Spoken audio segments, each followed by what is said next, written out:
పశ్చిమాసియాలో యుద్ధం కొనసాగుతున్న పరిస్థితుల నేపథ్యంలో ప్రపంచవ్యాప్తంగా కూడా ఇంధన సరఫరాపైన ప్రభావం చూపుతున్నాయి. అదే ప్రభావం ఇప్పుడు హైదరాబాద్ నగరంలో కూడా వంట గ్యాస్ సరఫరాపైన కూడా పడుతోంది. డొమెస్టిక్ గ్యాస్ బుకింగ్ కోసం వినియోగదారులు తీవ్ర ఇబ్బందులు పడుతున్నారు. ఆన్లైన్ బుకింగ్ సిస్టమ్ స్లో అవ్వటం, డెలివరీ ఆలస్యం కావడంతో ప్రజలు గ్యాస్ ఏజెన్సీల చుట్టూ తిరుగుతున్నారు.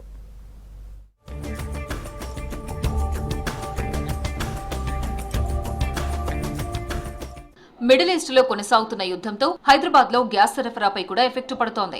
సాధారణంగా 1-2 రోజుల్లోనే వినియోగదారుల ఇళ్లకు చేరే డొమెస్టిక్ గ్యాస్ సిలిండర్లు ప్రస్తుతం వారానికి పైగా ఆలస్యమవుతున్నాయి.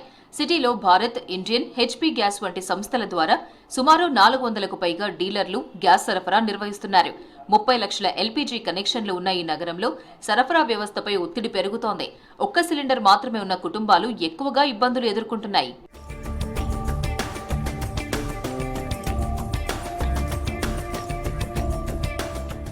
యుద్ధ పరిస్థితులతో వంట గ్యాస్ సరఫరా ఆగిపోతుందనే ప్రచారం సోషల్ మీడియాలో విస్తృతంగా జరుగుతుండటంతో ప్రజల్లో భయం నెలకొంది.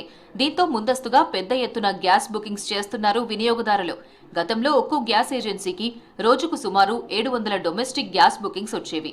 కానీ ప్రస్తుతం 2700 వరకు చేరాయంటున్నారు ఏజెన్సీ నిర్వాహకులు. మిస్డ్ కాల్ సిస్టమ్ ఉంది, హలో బీపీసీఎల్ ఉంది మా దగ్గర వచ్చినప్పుడు. అదేవిధంగా 1800-224344 అనేది వాట్సాప్ చాటింగ్ మెసేజ్ ఉంది. వివిధ రకాలుగా మేము చేస్తున్నాము. ఆన్లైన్ బుకింగ్ కూడా చేసుకోవచ్చు. ఆయన కూడా ఎందుకు చేయటం లేదంటే 10,000 కంజెషన్ రావాలంటే 1,00,000 మంది ఒకదానికి యాక్సెప్ట్ చేయడం వల్ల ట్రాఫిక్ కంజెషన్ వల్ల అయింది. ఆయన కూడా భారత్ ప్రభుత్వం ఈరోజు బ్యాండ్ విడ్త్ని ప్రిపేర్ చేసుకొని మేము చేయడానికి వెళ్ళింది. కానీ ఫర్ ఎగ్జాంపుల్ ఈరోజు నిన్న 2,700 బుకింగ్ వచ్చిందనుకోండి, ఒక వారం తర్వాత వీళ్ళు ఎవరు ఉండరు. ఒకసారి అయిపోయినాక అంటే నెల రోజులు సప్లై చేయాల్సింది 5 రోజులను మాకు సప్లై చేయండి కూర్చోండి అంటే, ఎందుకంటే ఇది చాలా విస్తృతమైన పరిశ్రమ చేయాలి. ఎందుకంటే ఫిల్లింగ్ అవ్వాలి, తర్వాత గోడౌన్ నుంచి మాకు రావాలి. మా దగ్గర నుంచి ప్రతి ఒక్క లోడ్ వచ్చినప్పుడు 500 ఇళ్ళకి మేము తిరగాలి. అయినా కూడా మేము ఫీఫో పద్ధతిలో మేము చేయడానికి మేము ప్రయత్నం చేసినప్పుడు వినియోగదారులు కూడా మాతో సహకరించాలని సవినయంగా అందరికీ రిక్వెస్ట్ చేస్తున్నాను. ఆన్లైన్ బుకింగ్ సిస్టమ్ కూడా స్లో అవడంతో మరింత ఇబ్బందులు పడుతున్నారు వినియోగదారులు. చాలా మంది బుకింగ్ చేసేందుకు ప్రయత్నించినా సిస్టమ్ స్పందించడం లేదంటున్నారు. ఫోన్ ద్వారా సంప్రదించినా స్పందించకపోవడంతో గ్యాస్ ఏజెన్సీల గోదాంల వద్ద క్యూ కడుతున్నారు ప్రజలు. రావట్లేదు, స్విచ్ ఆఫ్ చేసి పెట్టుకున్నారు వాళ్ళు డీలర్స్, అందుకే వచ్చాము.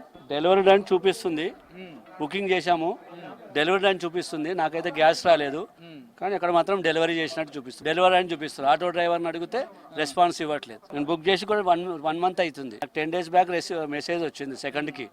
ఈ రోజు వరకు గ్యాస్ రాలేదు. అడిగితే రెస్పాన్స్ ఇవ్వట్లేదు. బుకింగ్ కావట్లేదు సార్. ఇక్కడ బుకింగ్ అని వస్తే నిన్న పోలీసు వాళ్ళు వచ్చారు, బయట పంపించారు. మేము సెల్ చూపెడుతున్నాం. ఏంది మా బుకింగ్ లేనప్పుడు మేము ఎట్లా ఇస్తాం? బుక్ చేసుకుని రామంటే అది ఆన్లైన్ లేదంటారు, సర్వే లేదంటారు. అంతకుముందు సెల్లు నుంచే, ఇప్పుడు సెల్లు నుంచి కావట్లేదు. 2 OTPలు ఉన్నాయి ఇక్కడ డిఎస్సి నెంబర్లో. ఇది లాస్ట్ 14th బుక్ చేసింది.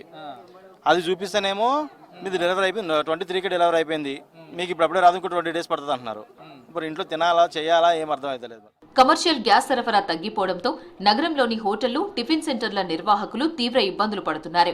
కొందరు హోటల్ నిర్వాహకులు డొమెస్టిక్ గ్యాస్ సిలిండర్లను కమర్షియల్ అవసరాలకు వాడుతున్నట్టు గుర్తించారు అధికారులు. నగరంలో నిర్వహించిన తనిఖీల్లో డొమెస్టిక్ గ్యాస్ ను కమర్షియల్ గా వాడుతున్న 69 సిలిండర్లను అధికారులు సీజ్ చేశారు.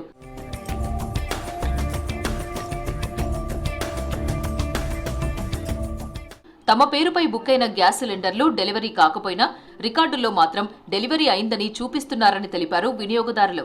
ఈ సిలిండర్లను బ్లాక్ మార్కెట్లో అమ్ముతున్నారనే అనుమానాలు వ్యక్తం చేస్తున్నారు. అందరికీ గ్యాస్ సరఫరా చేస్తున్నామని భయపడాల్సిన అవసరం లేదంటున్నారు ఏజెన్సీ నిర్వాహకులు.